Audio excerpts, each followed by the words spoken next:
بسم اللہ الرحمن الرحیم۔ میں ہوں چودھری تبریز اور آج پھر بات کروں گا اس معاہدے کی جس کو لے کر جیری انٹرنیشنل نے اپنی عزت اور بےزتی کا مسئلہ بنا رکھا ہے، اور انہوں نے بروکر ظاہر کیے ہیں کہ کسی طریقے سے اس معاہدے کو فائنلائز کرنا ہے۔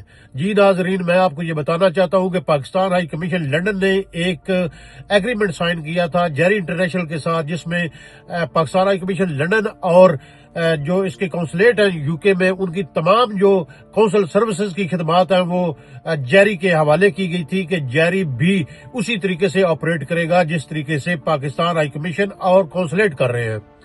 اور آپ کو میں یہ بتاؤں کہ اس کے ساتھ ساتھ یہ بھی کہا گیا تھا کہ جیری نارمل اپوائنٹمنٹ کا 30 پاؤنڈ پلس ویٹ چارج کرے گا، اور ایگزیکٹو جو اپوائنٹمنٹ ہے اس کا 50 پاؤنڈ اور پلس ویٹ حاصل کرے گا۔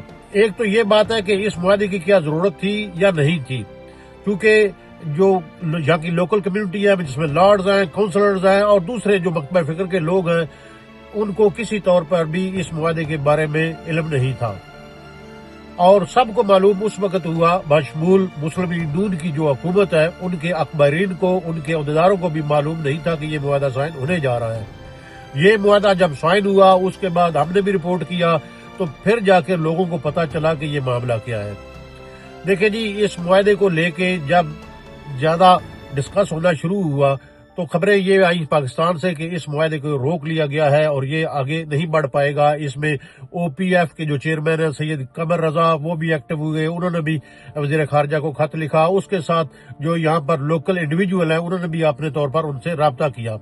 یہ معاہدہ جو ہے نا وہ فار ٹائمنگ روک دیا گیا۔ اس کے ساتھ جو سفیر پاکستان ہے ڈاکٹر محمد فیصل، ان کی خدمات جو ہے وہ واپس لے لی گئی، اور یہی بتایا گیا تھا کہ اب جب دوبارہ یہ معاہدہ ہوگا، اگر ضرورت پڑی تھی پھر تمام لوگوں کو اعتماد میں لیا جائے گا، لیکن ایسا کچھ نہیں ہے۔ نہیں معلوم کہ وہ کون سے ایلیمنٹ ہیں جس کی وجہ سے جیری انٹرنیشنل نے اس کو اپنی ادا کا مسئلہ بنا لیا ہے، اور اس کے لیے وہ کچھ بھی کرنے کے لیے تیار ہے۔ یہی وہ وجہ ہے کہ مختلف طریقوں سے وہ اپنا اثر و رسوخ استعمال کر رہے ہیں تاکہ ان کو یہ معاہدہ ملے اور وہ اس پر کام کریں۔ اچھا ناظرین، یہاں پر یہ بھی میں بات بتانا چاہتا ہوں کہ ایک تو بات یہ ہے کہ کیا یہ معاہدہ ضروری تھا یا نہیں تھا، یہ تو الگ بحث ہے۔ دوسرا یہ ہے کہ یہ شفاف تھا یا نہیں تھا۔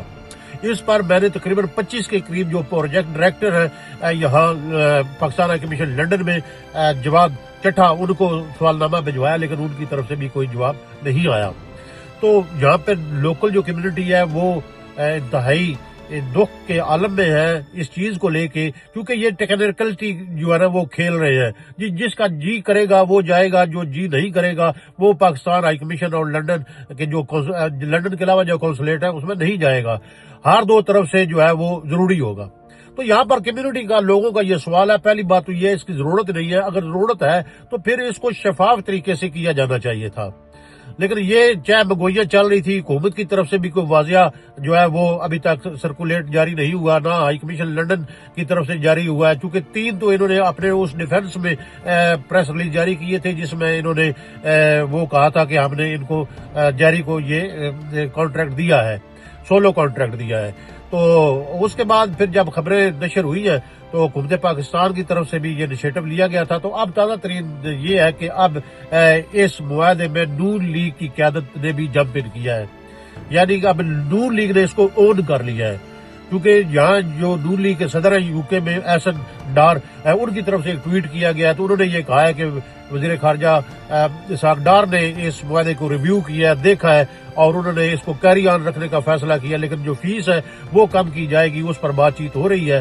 تو اس کے علاوہ پھر جو بیرسٹر امجد ملک ہیں، جس آرگنائزیشن کو وہ چیئر کر رہے ہیں، overseas Pakistani commission, overseas Punjab commission, اس کی طرف سے بھی ایک جو ہے نا وہ ریلیز جاری کیا گیا ہے کہ وزیر خارجہ اسحاق ڈار نے اس کو ریویو کیا ہے وغیرہ وغیرہ وغیرہ، اور آگے فیس پہ وہ بات چیت ہو رہی ہے۔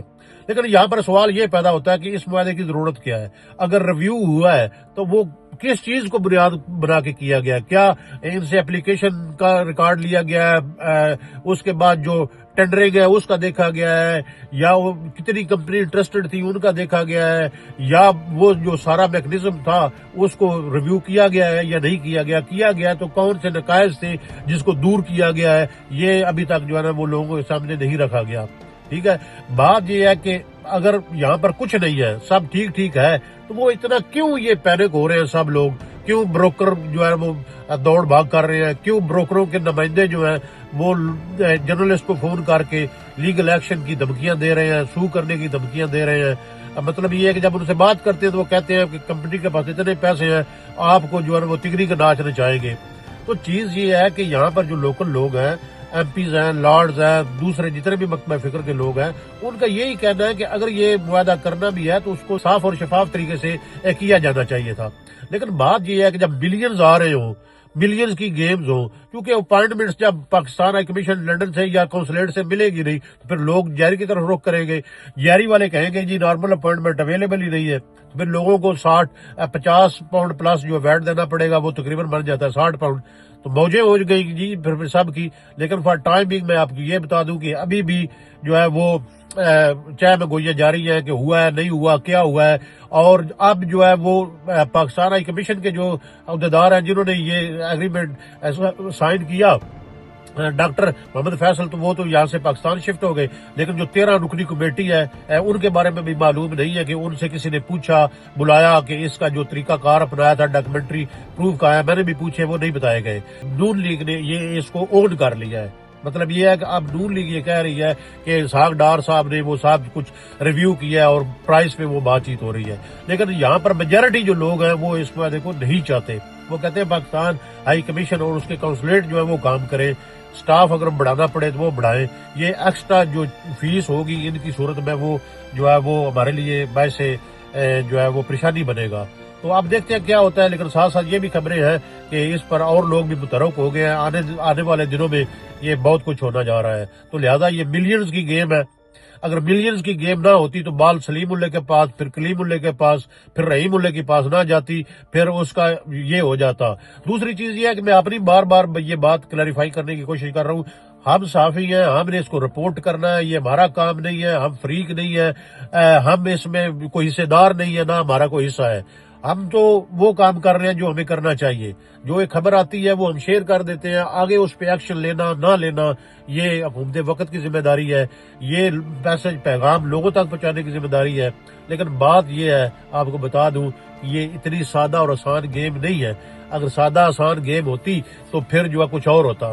اب ایک بار کہا گیا جی کہ قمر رضا شاہ صاحب نے دوبارہ ایک خط لکھ دیا ہے, پھر ایک جو آرٹیکل چھپا وہ او پی ایف کی ویب سائٹ پہ جو ہے وہ پبلش ہوا, اب وہ اس کو بھی ریموو کر دیا گیا ہے. دوسری طرف سے اب ایس این ڈار اور بیرسٹر امجد ملک کی جو تنظیم ہے انہوں نے خبریں دینے شروع کر دی ہے کہ یہ اپرووڈ کر دیا دوبارہ سے وزیر خارجہ اسحاق ڈار نے. آگے حقیقت کیا ہے اس کے لیے انتظار فرمائیں.